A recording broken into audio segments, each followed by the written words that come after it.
نحمده ونصلي على رسوله الكريم اما بعد بسم اللہ الرحمن الرحیم۔ عزیز طلباء و طالبات، میں Muhammad Sajid Durrani Abdali Sadozai capital law college Saddar Rawalpindi سے آپ سے مخاطب ہوں۔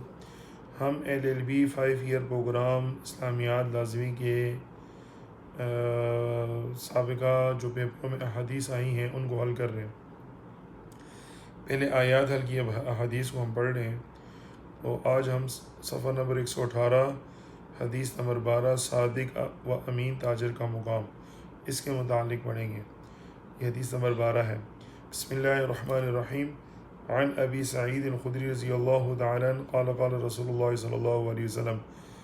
ابی سعید خدری رضی اللہ تعالیٰ عنہ سے روایت ہے، آپ صلی اللہ علیہ وسلم نے ارشاد فرمایا، التاجر الصدوق الامین، سچے اور امانت دار تاجر، سچا اور امانت دار تاجر، مع النبیین و صدیقین و شہداء، قیامت کے دن انبیاء، صدیقین اور شہداء کے ساتھ ان کا کیا ہوگا؟ انجام ہوگا۔ جامع ترمذی کی روایت ہے۔ کہتے ہیں کہ یہ حدیث اسلام میں ریڑھ کی ہڈی کی حیثیت رکھتا ہے، کیونکہ نظام تجارت میں سب سے زیادہ اہمیت تاجر کی ہوتی ہے۔ جیسے ہی تاجر ہوگا ویسے ہی نظام تجارت ہوگا۔ اسلام میں تاجر ایک اعلی دولت نہیں ہے، بلکہ اسلام کا نقیب اور علم بردار ہے۔ تاجر کا رویہ، تاجر کے اوصاف، تاجر کے معاملات اسلامی معاشرے کے نتائج کو مرتب کرنے اور ان کے مؤثر انداز کے اندر آگے بڑھنے کا ذریعہ و سبب بنتے ہیں۔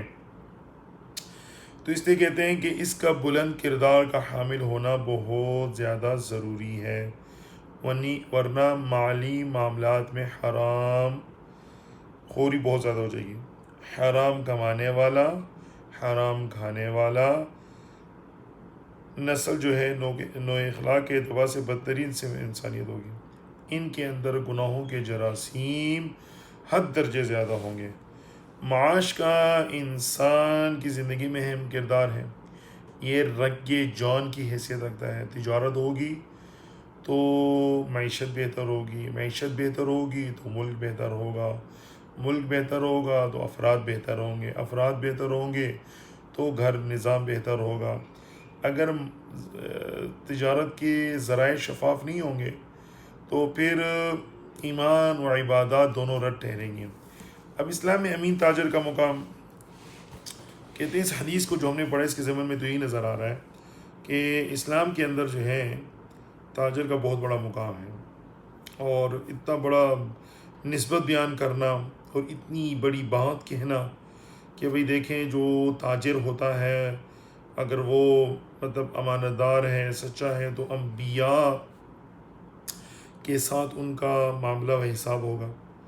تو انبیاء تو معاشرے کے سب سے پاک باز اور نیک صفات انسان ہوتے ہیں، نیک سیرت، صورت، عمل، فعل، قول کے اعتبار سے، اور ان کے ساتھ کسی کا مشابہ ہونا کہ بھی وہ دنیا کے اندر کوئی ایسا معاملہ کر رہے ہیں کہ جس سے اس انسان کو اپنا فائدہ ہے، لیکن وہ عمل جو ہے اس کے اندر دو تین چیزوں کا اہتمام کرنے سے اتنا بڑا مقام اس کو مل جاتا ہے۔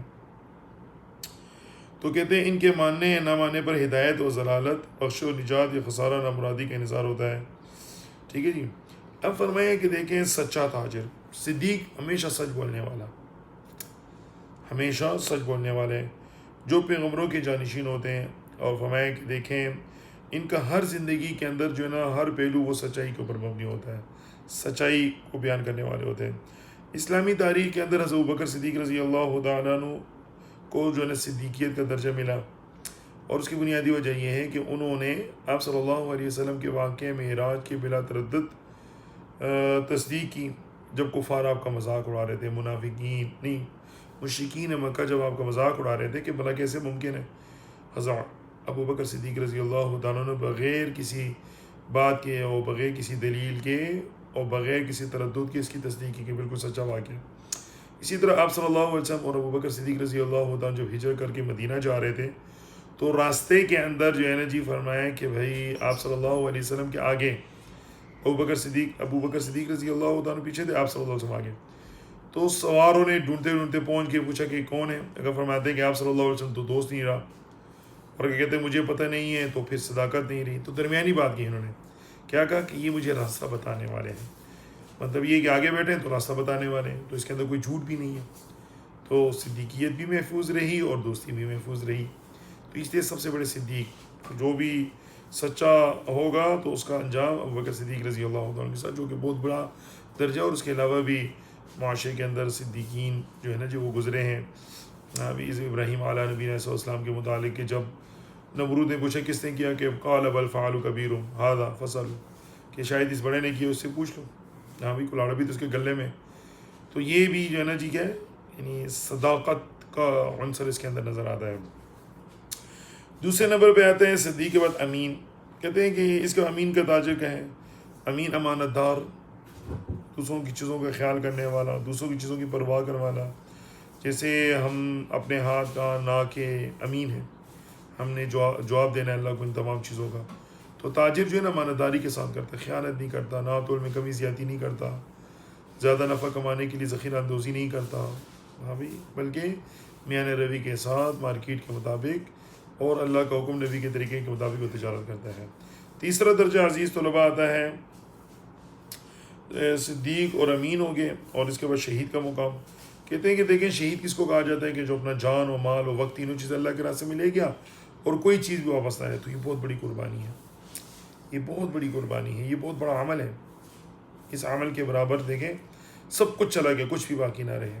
تو ایسا کرنے والے تو عظیم ہے, عظیم تر ہے. اور فرمایا کہ تجارت کی صورت میں انسان اس درجے کو پہنچ سکتا ہے کہ اگر وہ سچا اور امانت داری کے ساتھ کام کرتا ہے. مت کو ان کو جو اللہ کے راستے میں مارے جا مردہ, بلکہ وہ زندہ ہیں تمہیں خبر نہیں ہے. تو فرمایا کہ میدان تجارت کی آزمائشیں. کہتے ہیں کہ دیکھیں میدان سیاست کے بعد سب سے اہم میدان تجارت ہے. اس میں انسان دولت کا کھیل کہتا ہے, جس میں انسان گمراہی کا سامان چھپا ہے. دولت کی کشش انسان کو بے شمار برائیوں میں مبتلا کرتی ہیں. آپ صلی اللہ علیہ وسلم نے فرمایا سب سے اچھی جگہ مسجدیں اور سب سے بدترین مقام بازار ہے. اب بدترین جگہ کس وجہ سے فرمایا کہ اب تجارت چھوڑ دیں. اور لوگ کہیں گے یار مطلب اچھی جگہ مسجدیں اور بدترین بازار ہے تو مطلب بازار جانا ہی نہیں چاہیے, بدترین ہے. نہیں بھائی, وجہ سے بدترین بنتا ہے. وجہ کیا ہے کہ وہاں پر جھوٹی قسمیں, کم تولنا, ذخیرہ دوزی, رشوت, عیب, دار مال کی فروخت, وعدہ خلافی, معاہدہ خلافی, ٹیکس چوری. تو اس کے بعد جب حصول دولت کی مزید معاشی حربے استعمال کیے جاتے ہیں اور ہر طرح سے مال حرام جمع کیا جاتا ہے, تو پھر اس فضا میں کسی تاجر کا ایمان پر قائم رہنا اور اسلامی زندگی بسا کرنا بہت مشکل ہے, کیونکہ وہ کیا ہو جاتا ہے, لالچ و طمع کے اندر آ جاتا ہے. برصغیر کے ساحلی علاقوں میں اسلام کی اشاعت تاجروں نے کی اور اپنی دولت کو اسلام کی سربلندی پر خرچ کیا. اب بھی کچھ ایسے لوگ ہر جگہ موجود ہیں. آج کے دور میں دیانتدار مسلمان تاجر کردار بھی اہمیت رکھتے ہیں. دیکھیں صحابہ کرام جب کہیں جاتے ہیں نا تجارت کے لیے, تو وہاں پہ کیا کرتے ہیں, اپنی چیز کو جو ہے نا جی بیچ دیتے ہیں, پھر وہاں سے چیزیں خرید لیتے ہیں, ٹھیک ہے جی, اور اس کے اوپر جو اپنی چیزیں بیچتے ہیں اس کے اوپر جو اصل مال اپنے پاس رکھ لیتے ہیں, اس کے اوپر جو منافع ہے اس کے اوپر جو ہے نا چیزیں خرید لیتے ہیں, اور منافع کے اندر ایک حصہ جو ہے اللہ کے راستے میں خرچ کرتے ہیں. طریقہ یہ ہوتا کہ وہیں پر لوگوں کو کھانا شانا, ان کے لباس پوشاک, جو غریب مسکین ہیں ان کی مدد کرتے ہیں, جس سے لوگ مسلمانوں سے متاثر ہو کر اسلام و دین کی طرف راغب ہوتے ہیں. تو تاجر کا کام کیا ہے, اللہ کے راستے میں خرچ کرنے والا, غریبوں کی اعانت کرنے والا, ہاں بھائی اسلام کو پھیلانے کا ذریعہ سبب بننے والا. تو عزیز طلباء یہ والی حدیث آپ کی اینول 2024 میں ایک دفعہ, یہ پچھلے سال, ٹھیک ہے جی. تو اس کے بعد ہم چلتے ہیں حدیث نمبر 13 کی طرف, حقوق العباد کی اہمیت, صفحہ نمبر 119 پہ ہے. بسم اللہ الرحمن الرحیم. عن ابی ہریرہ رضی اللہ تعالیٰ ان رسول اللہ صلی اللہ علیہ وسلم قال. ابی ہریرہ رضی اللہ تعالیٰ سے روایت ہے کہ آپ صلی اللہ علیہ وسلم فرمایا اتدرون ما المفلس, کیا تم جانتے ہو مفلس کون ہے؟ قالوا, صحابہ نے فرمایا المفلس فینا, ہم میں مفلس من وہ ہے لا درہم لہ ولا متاع, کہ جس کے پاس کوئی سامان بھی نہ ہو, درہم بھی نہ ہو. فقال, پس آپ صلی اللہ علیہ وسلم فرمایا ان المفلس من امتی, بے شک مفلس میری امت میں سے, من وہ ہے یأتی یوم القیامہ بصلاۃ, کہ جو آئے گا, جو لائے گا قیامت کے دن نماز, و صیام اور روزہ, و زکوٰۃ اور زکوٰۃ, و یأتی قد شتم ھذا, اور اسی طرح وہ آئے گا کس کو گالی دی ہے. فرمایا وہ سیام, ان سب چیزوں کے ساتھ آئے گا, لائے گا قیامت کی نماز, و سیام اور روزے, و زکوٰۃ اور زکوٰۃ, و یأتی قد شتم ھذا, اور وہ آئے گا کسی کو گالی دی ہوگی, و قذف ھذا, کسی پہ تہمت لگائی ہوگی, وَأَكَلَ مَالَ هَذَا کسی کا مال کھایا ہوگا، وَسَفَكَ دَمَ هَذَا کسی کا خون بہایا ہوگا، وَضَرَبَ هَذَا اس کو مارا ہوگا، فَيُعْطِي هَذَا مِنْ حَسَنَاتِهِ پس دی جائیں گی یہ اس کی نیکیاں، فَإِنْ فُنِيَتْ حَسَنَاتُهُ اگر ختم ہو جو اس کی نیکیاں، قبل أن يقضى قبل اس کے کہ وہ جو اس کے اوپر فیصلہ ہونا ہے، ما علیہ جو اس کے اوپر فیصلہ پورا ہونے سے پہلے اخذ من خطاياه لی جائیں گی اس کے گناہ، فطرحت علیہ پس وہ ڈال دی جائیں گی اس شخص کے اوپر، یعنی جو نماز روزہ زکوٰۃ حج لے کر آئے اس کے اوپر دوسرے شخص کے گناہ ڈال دیے جائیں گے، ثم طرح فی النار اس کو آگ میں ڈال دیا جائے گا۔ یہ حدیث مسلم شریف سے لی گئی ہے۔ عزیز طلباء طالبات اس حدیث میں حقوق العباد پر زور دیا گیا ہے اور اس کی مفلسی کو بیان کیا گیا ہے۔ حقیقی مفلس کون ہے؟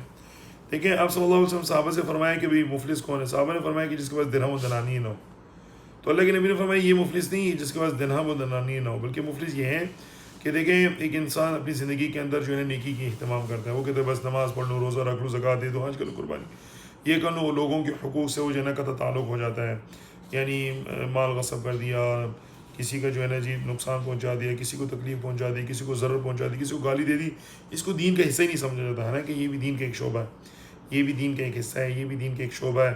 تو فرمایا کہ بھئی اب جب انسان نمازیں پڑھ رہا ہے، قرآن ذکر، تو وہاں پر اس کو چاہیے کہ ان دونوں چیزوں کا اہتمام کریں۔ دیکھیں بخشش کے اندر جو ہے نا نماز روزہ زکوٰۃ اپنی جگہ یہ مستحکم ہے، حقوق اللہ میں آتا ہے، لیکن جہاں حقوق العباد ہے وہاں حقوق اللہ ہے، وہاں حقوق العباد بھی ہیں، اور یہ دونوں لازم ملزوم ہیں، اس کے بغیر ایمانداری کا اعتبار نہیں کیا جائے گا۔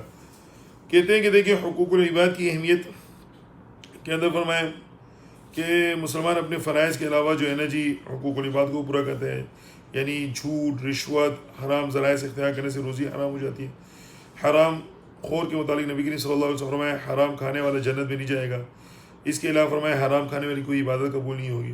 تو اب عزیز طلباء یہاں پر اس بات کو سمجھایا جا رہا ہے کہ دیکھیں ہم نے نماز بھی پڑھی، روزہ بھی رکھا، زکوٰۃ بھی دی، حج بھی دی، قربانی بھی کی، سارے کی، کلمہ بھی پڑھا، لیکن ہم نے کسی کو مارا اور معافی نہیں مانگی، تو قیامت کے دن وہ آئے گا کہ یا اللہ جی اب ایک بندہ آئے گا قیامت کے دن تو نماز روزہ زکوٰۃ حج قربانی سب کچھ ہوگا، اعمال کا پلڑا بھاری ہوگا اور اس کے لیے جنت کا اعلان کیا جائے گا کہ بھی جنت میں جائے۔ اب جب اس کے لیے اعلان کیا جا رہا ہوگا تو وہاں پہ ایک بندہ حاضر ہو جائے گا مدعی کہ یا اللہ جس نے تو دنیا میں مجھے جو ہے نا گالی دی ہے، تو اب اس کی نمازیں لے کے اس کو دے دی جائے گی۔ دوسرا ہے کہ یا اللہ جی اس نے دنیا میں جو ہے نا جی میرا مال غصب کیا تو اس کی زکوٰۃ اٹھا کے دے دی جائے گی۔ تیسرا کہے گا اس نے جو ہے نا دنیا کے اندر میری آبروریزی کی ہے تو اس کے جو ہے نا صدقہ خیرات اٹھا کے دے دیے جائیں گے۔ پھر اس طرح ایک اور آئے گا، وہ کہے گا یا اللہ جی اس نے دنیا کے اندر جو ہے نا میرا خون بہایا ہے تو حج اٹھا کے دے دیا جائے گا۔ پھر اس طرح ایک اور آئے گا، وہ کہے گا یا اللہ جی دنیا میں اس نے میرا حق کھایا ہے تو اب اس کے جو ہے نا کلمہ اٹھا کے دے دیا جائے گا۔ تو اب دنیا وہاں کا سکہ تو جو ہے نا مال و دولت تو نہیں ہے، وہاں کا سکہ تو اعمال ہے، نیکیاں ہیں۔ تو اب وہاں پر جب چیز دی جائے گی تو نیکیوں کی صورت میں دی جائے گی، تو اب اس بندے کی اتنی نیکیاں ہونے کے باوجود یہ جہنم میں ڈال دیا جائے گا۔ کس بنیاد پر؟ صرف اس بنیاد پر کہ اس نے دنیا کے اندر لوگوں کے حقوق نہیں پورے کیے۔ تو اس لیے کہتے ہیں جب بھی کسی کے ساتھ کوئی زیادتی کر لو تو اس کی معافی تلافی کر لو، اس کا حق اس کو دے دو تاکہ آخرت کے اندر نیکیوں سے محروم نہ ہو۔ اب فرمائیں کہ بھئی لوگ آتے جائیں گے اور اس کی جو ہے نیکیوں کو دیتے جائیں گے یہاں تک اس کی ساری نماز روزہ زکوٰۃ حج قربانی صدقہ خیرات سب ختم ہو جائیں گی، لیکن سائلین کا سلسلہ چل رہا ہوگا۔ ایک اور آئے گا، وہ کہے گا یا اللہ جی اس نے جو ہے نا مجھے صحیح کیا، اب اس کی نیکیاں تو ختم ہو گئی، اب کیا حساب ہوگا؟